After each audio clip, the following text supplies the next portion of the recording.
waktu selanjutnya saya serahkan kepada Ibu Rida yang akan menyampaikan firman Allah. Silakan Bu Rida.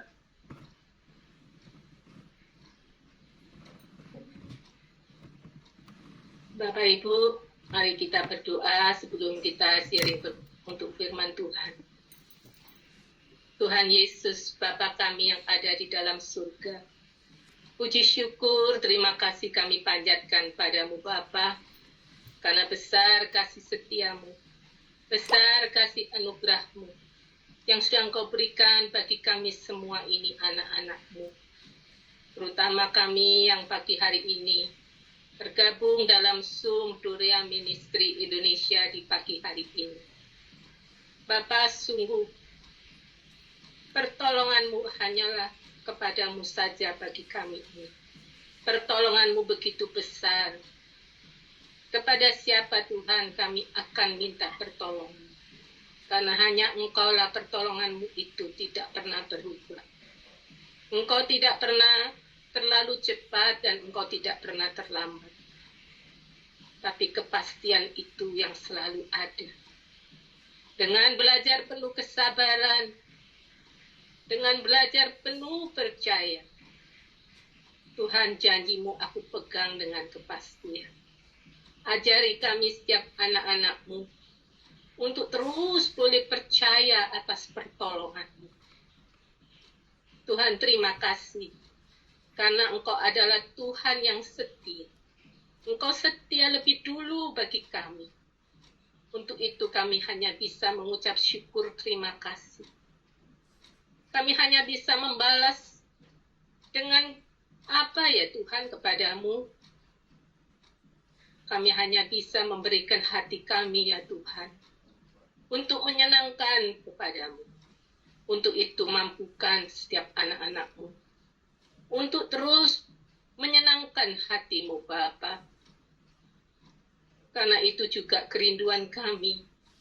Untuk bisa membuat Tuhan menjadi sukacita. Terima kasih ya Bapa.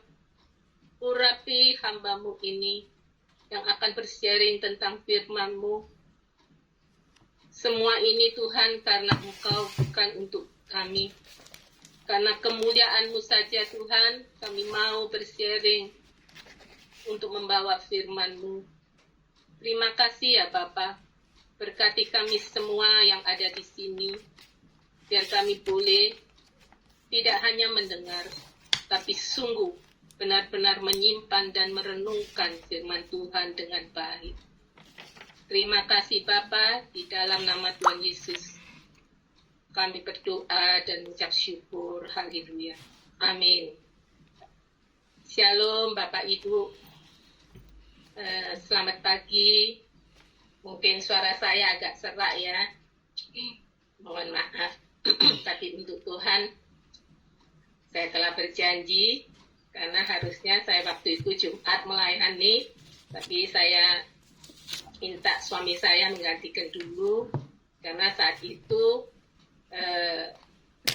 lambung saya kurang baik. Tapi saya tetap terus mohon pertolongan Tuhan. Karena saya ingin memang melayani di Dorea Ministry ini pada hari ini. Tapi Tuhan itulah Maha Penolong yang baik. Bapak Ibu, biarlah kita harus terus mengucap syukur kepada Tuhan. Karena hanya kepada Tuhanlah kita ini diberikan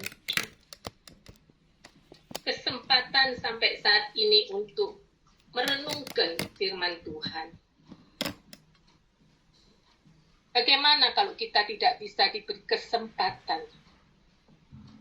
Sehingga kita tidak bisa merenungkan firman Tuhan. Kita percuma saja ke gereja. Dengar.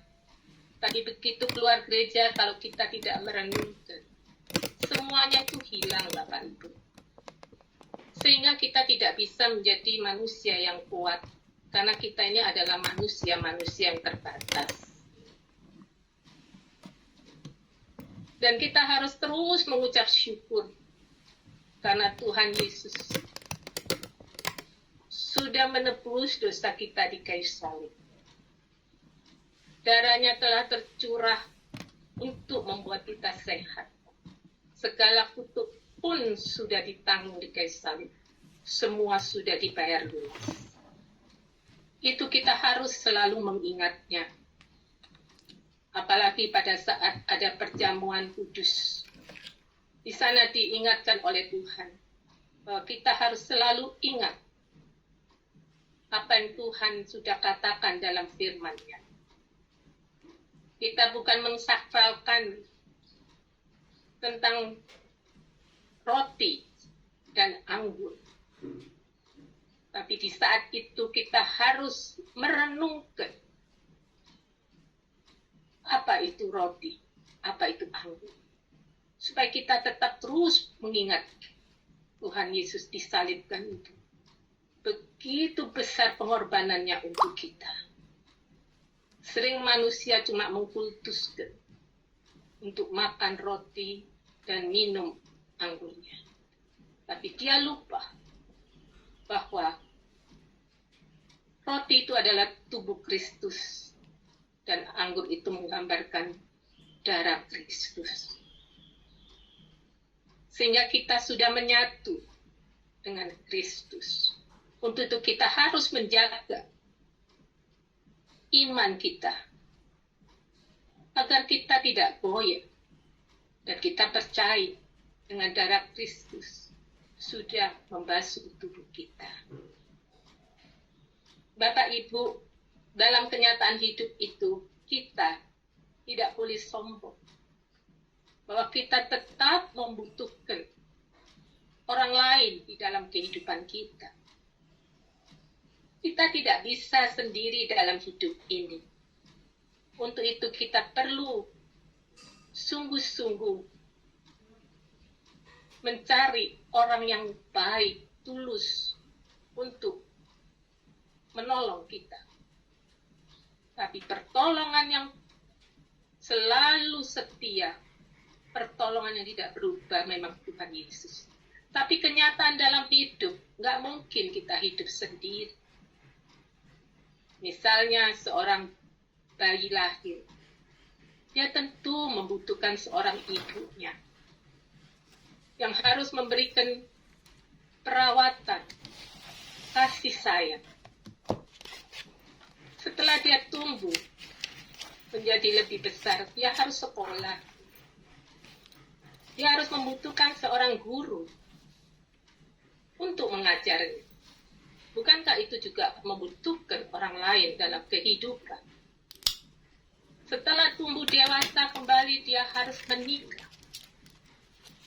Dia juga membutuhkan orang lain untuk menjadi istri. Bahkan dalam pernikahannya pun butuh orang lain untuk menolongnya. Baik sederhana maupun orang yang berlebihan di dalam berkatnya. Untuk mungkin masak, dekor. Bahkan kalau orang datang, saya percaya pengantin itu jauh lebih bahagia. Sampai kapanpun kita perlu pertolongan orang-orang yang ada di sekitar kita. Dan tentunya orang-orang yang benar-benar mempunyai hati. Sampai pada kematian. Sampai pada kematian pun, saat dikubur, kita tidak bisa sendiri, Bapak Ibu. Tentu membutuhkan orang lain. Maka itu, kita harus melakukan sesuatu dalam hidup kita yang saat ini. Tuhan memberikan kesempatan harus berbuat baik. Dengan berbuat baik itu pasti Tuhan mengirimkan orang-orang baik untuk membantu dan menolong kita. Bapak Ibu, hidup itu intinya kita tidak boleh egois, kita tidak boleh sombong.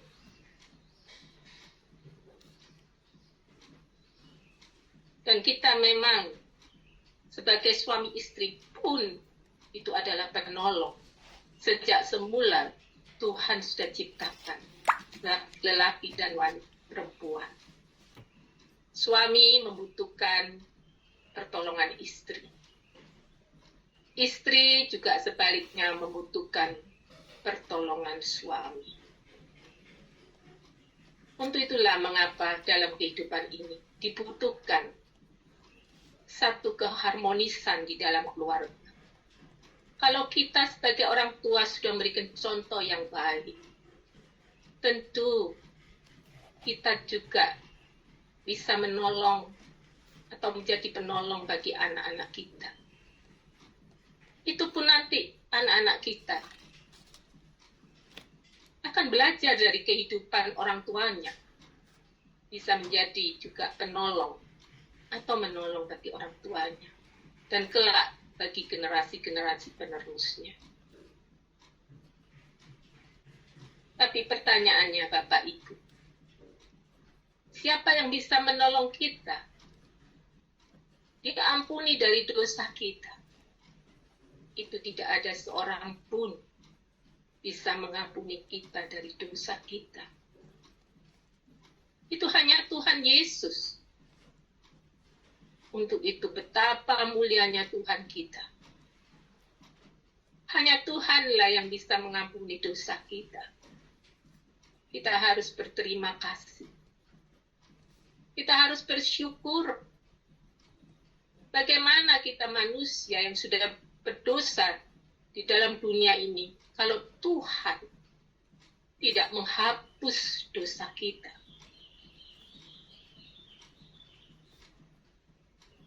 Manusia memang bisa menolong kita, tapi dia tidak bisa menghapus dosa kita.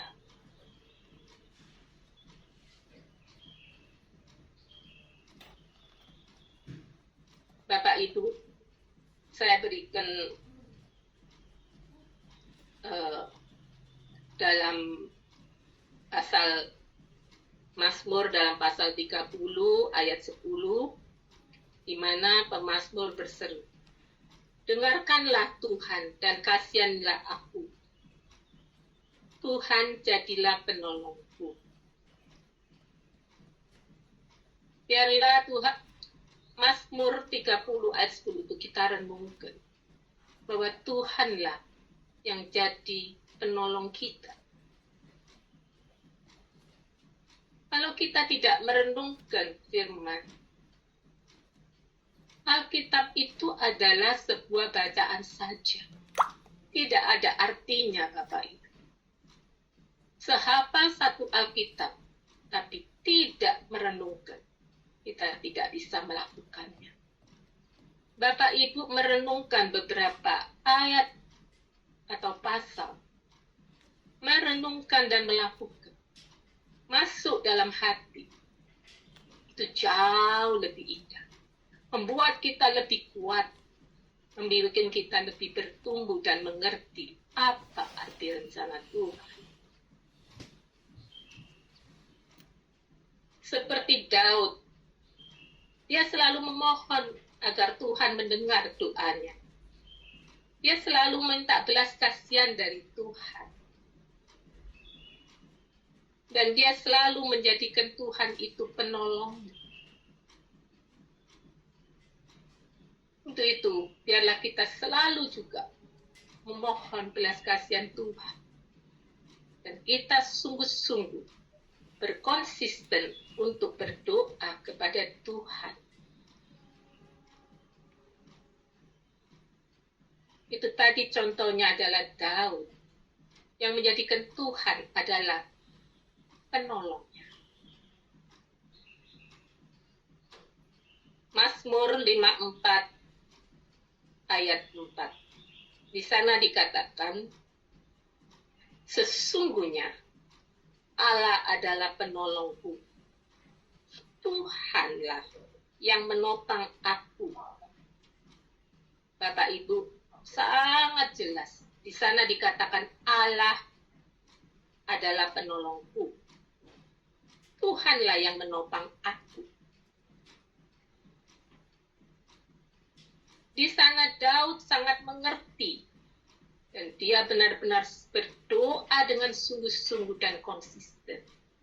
Dan disitulah doa-doa daripada Daud dijawab oleh Tuhan. Dalam Yohanes 14 ayat 16-17.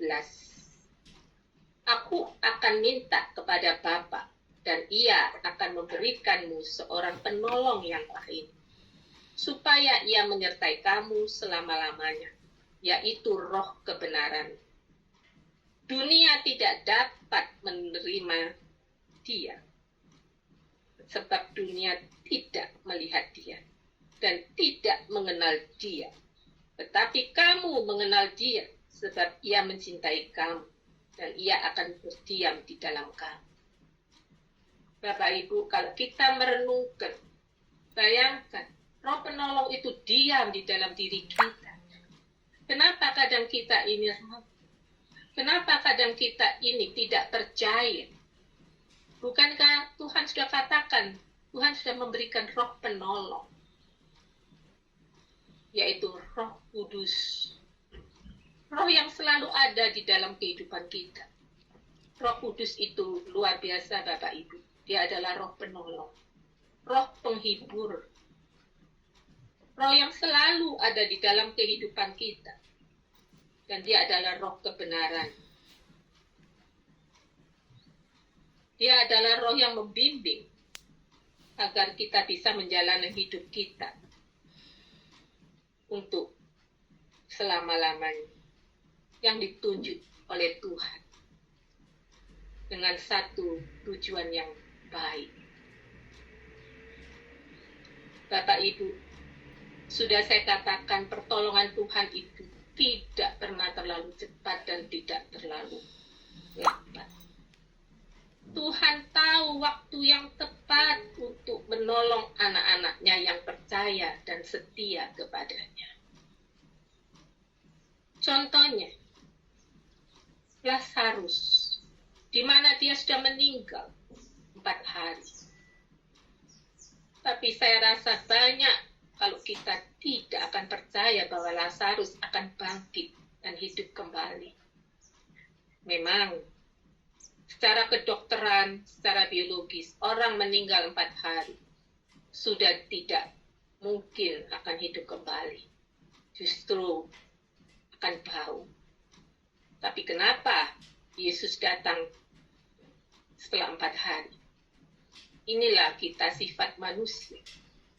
Saya merenungkan, kalau Yesus mungkin datang pada hari yang sama, dan Lazarus dibangkitkan, kalau secara kedokteran, mungkin dikatakan denyut jantungnya belum benar-benar flat sampai titik penghabisan.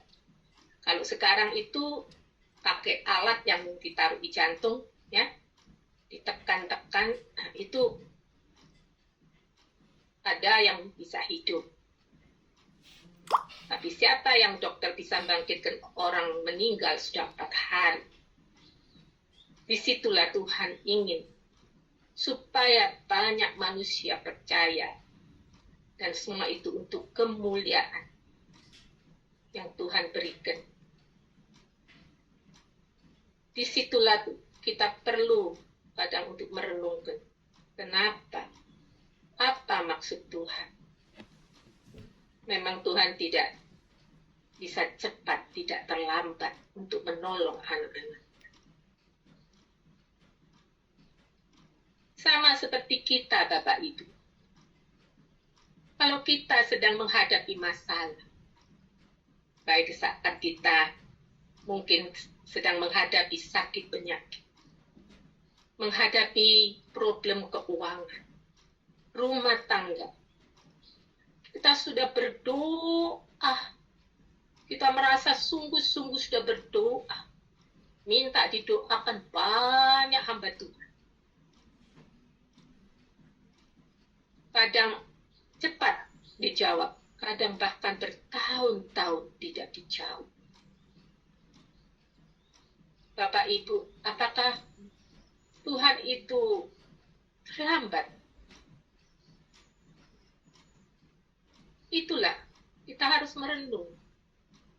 Kadang sering kita itu memaksakan kehendak kita. Memohon kepada Tuhan. Dengan pikiran dan akal kita, dengan waktu kita. Supaya semua itu Tuhan cepat melakukan apa yang kita kehendaki. Padahal itu tidak bisa seperti itu. Kalau kita memaksakan kehendak kita, banyak orang-orang itu yang kecewa karena merasa doanya tidak terjawab. Karena dia memaksakan kehendak, memaksakan waktunya. Dia sudah katakan, aku sudah bertahun-tahun loh berdoa. Sakitku kok belum hilang. Aku loh sudah bertahun-tahun berdoa. Keuanganku kok belum pulih. Rumah tanggaku kok belum pulih. Sehingga dia tawar hati. Dia kecewa. Nah, ini hati-hati. Banyak orang nanti bisa mundur dari kekecewaannya.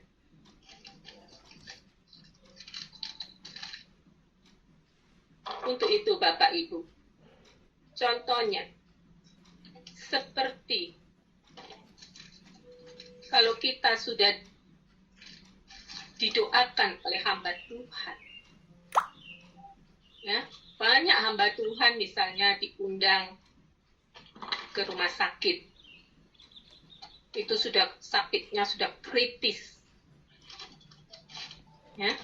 Nah, kalau pasien ini didoakan sehingga sembuh dan hidup kembali, wah, keluarga itu pasti mengatakan, amin, amin, puji Tuhan. Bahkan hamba Tuhannya dikatakan, oh, luar biasa doanya ya, manjur loh.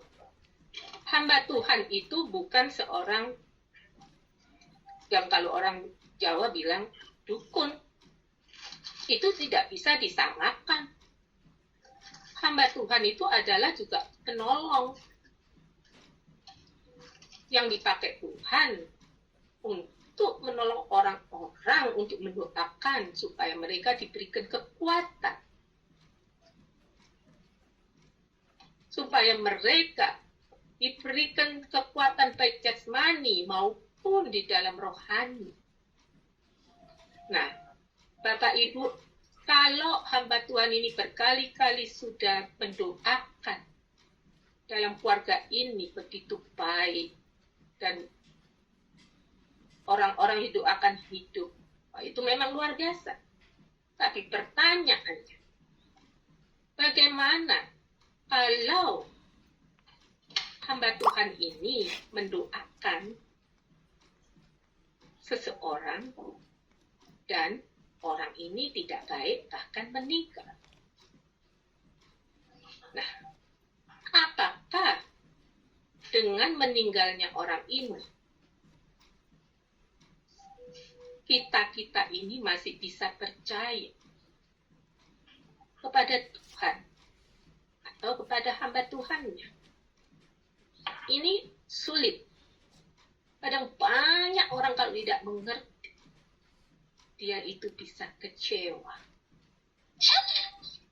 Jadi kita tidak bisa berpegangan pada hal-hal yang kelihatannya baik, yang keinginan kita saja. Kita harus menyerahkan semuanya itu sungguh-sungguh kepada Tuhan. Karena kita ini adalah ciptaannya. Apapun keputusan manusia, baik itu sudah didoakan yang terbaik, atau kita harus waspada, atau ada yang harus kembali kepada Tuhan, saya tetap percaya itu Tuhan yang punya rencana yang baik. Sebab Tuhan kita tidak pernah punya rencana yang tidak baik. Rencananya selalu indah. Seperti kita sebagai manusia. Kita ini orang tua, Bapak Ibu. Kita juga punya anak. Apakah kita pernah sebagai orang tua mempunyai rencana yang tidak baik terhadap anak-anak kita? Kalau kita mampu, bahkan kita ingin mengusahakan agar anak-anak kita bisa sekolah yang baik, jodoh yang baik, usahanya nanti sukses yang luar biasa. Apalagi Tuhan kita, Dia adalah Bapa. Apapun dalam dunia ini, Dia sudah tahu lebih dulu. Apakah ini nanti ada perang, ada bencana? Apakah orang yang kena perang itu karena dosa? Kita tidak bisa mengklaim begitu saja. Itu hanya Tuhan yang tahu. Nah, untuk itu kita manusia. Apakah kita sekarang bila ada sakit, ekonomi tidak baik, apakah kita ada masalah rumah tangga dan lain sebagainya. Jangan kita ini tertuduh oleh iblis. Bukankah Tuhan sudah mengampuni kita? Bapak Ibu berdoa. Kalau sudah berdoa, sudah lepaskan. Serahkan semua apa yang menjadi beban kita. Percaya sungguh-sungguh karena Tuhan yang akan memelihara kita. Itu harus diyakini, diimani. Karena Dia adalah Bapa. Dia tahu yang terbaik. Tapi apakah Bapak Ibu bisa sabar, tenang, dan bisa lulus menghadapi semua masalah ini? Karena Tuhan tidak sedetik pun meninggalkan kita dalam kita menghadapi setiap ujian dalam hidup ini. Itu harus percaya Bapak Ibu. Nah, saya berikan kesaksian Bapak Ibu. Saya ini tidak gampang-gampang minum obat karena banyak obat alergi. Terakhir, dokter saya yang di Singapura katakan saya harus diganti obat. Tapi dia katakan obat ini harus mendapat persetujuan dari Amerika yang namanya FDA. Nah, itu nggak gampang-gampang loh Bapak Ibu. Orang ekspor makanan kemana-mana aja ke Amerika, kalau nggak dapat persetujuan dari FDA, pasti tidak bisa. Itu sudah dikatakan pada saya. Nah, itu pun harus 3 kali tanda tangan FDA. Nah, dia bilang, kedua, kalau harga obat ini masuk Singapura, di Singapura itu terkenal dengan obat-obat semua sudah dikuasai. Jadi dibuat seperti dagang, berbisnis. Makanya kenapa berobat di Singapura mahal? Selain dokternya mahal, obatnya mahal, tempatnya mahal. Nah, kedua, saya harus mendapat persetujuan dari asuransi saya. Ketiga, masih ada lagi. Saya harus mendapat persetujuan dari pemerintah Singapura yang seperti kalau di Indonesia itu ID-nya Indonesia. Bapak Ibu, kalau sebagai manusia, saya juga bisa ya merasa, aduh, mahal sekali. Saya pun merasa terlalu mahal kalau sudah dibawa Singapura. Nah, obat ini sebetulnya yang riset adalah di China, tapi yang invest Amerika. Dokter katakan saya boleh beli di China, dibawa ke Singapura supaya murah. Dokter saya ini baik. Tapi kan nggak segampang itu. Saya harus memulai lagi dari awal, periksa darah, ini, itu, karena nggak sembarangan dokter bisa memberikan obat dikasihkan. Kalau ada apa-apa, dokternya itu bermasalah. Akhirnya dokter saya baik. Dia bilang, oke, you jangan beli di sini deh. Terlalu mahal. Memang Bapak Ibu, terlalu mahal saat itu. Saya sampai terkejut-kejut. Akhirnya dia katakan, tunggu 3 bulan, saya akan bikin surat.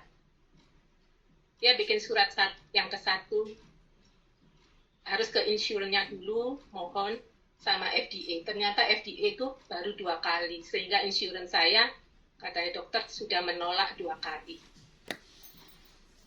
Tapi Tuhan saya itu hanyalah kepada Tuhan, siapa lagi? Saya nggak bisa tidak kepada Tuhan, saya mohonnya hanya kepada Tuhan. Tuhan, kalau memang diizinkan, saya ini obatnya mahal. Nah, tadinya suami saya sampai bilang, nggak apa-apa dok, kalau memang ada di Singapura, dibelilah dulu aja 1 cycle, sambil menunggu nanti insurance. Tapi nggak bisa, FDA-nya nggak tanda tangan, nanti saya ini dianggap ilegal. Yang tadinya dikatakan 3 bulan Bapak Ibu, dengan percaya dan kesungguhan hati, seakan-akan tidak ada jalan, tapi Tuhanlah penolong, dan dialah adalah jalan. 1,5 bulan yang tadinya 3 bulan saya ditelepon dokternya, FDA sudah tanda tangan yang ketiga. Puji Tuhan.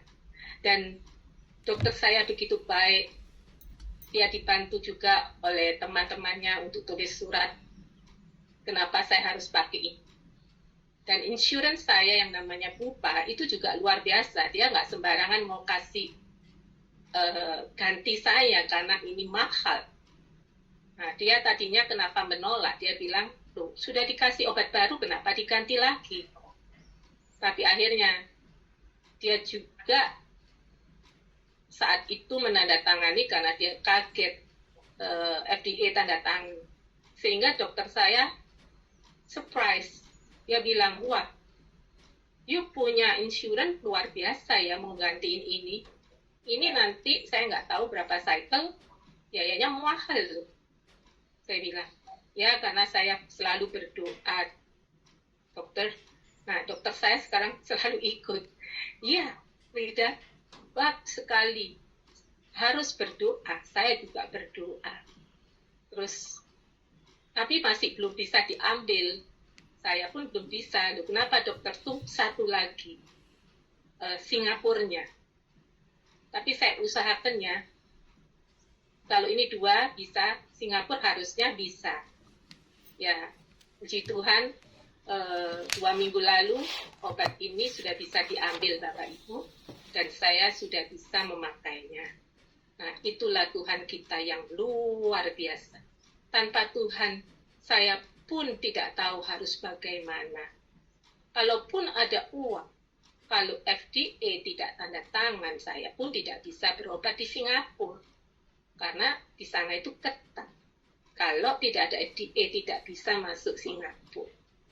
Nah, itu saya makanya mengajak Bapak Ibu, jangan pernah kendur dalam berdoa memohon kepada Tuhan, sekalipun kelihatannya tidak mungkin. Bagi Tuhan itu ternyata segalanya mungkin.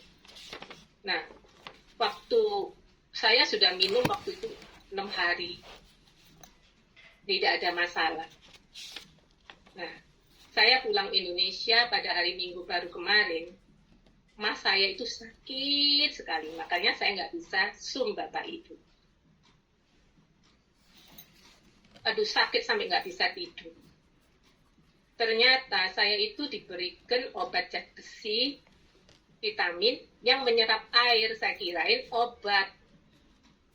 Saya sampai minta ke dokter Seninnya, ternyata saya sampai berdoa sama Tuhan, diberikan dokter yang tepat.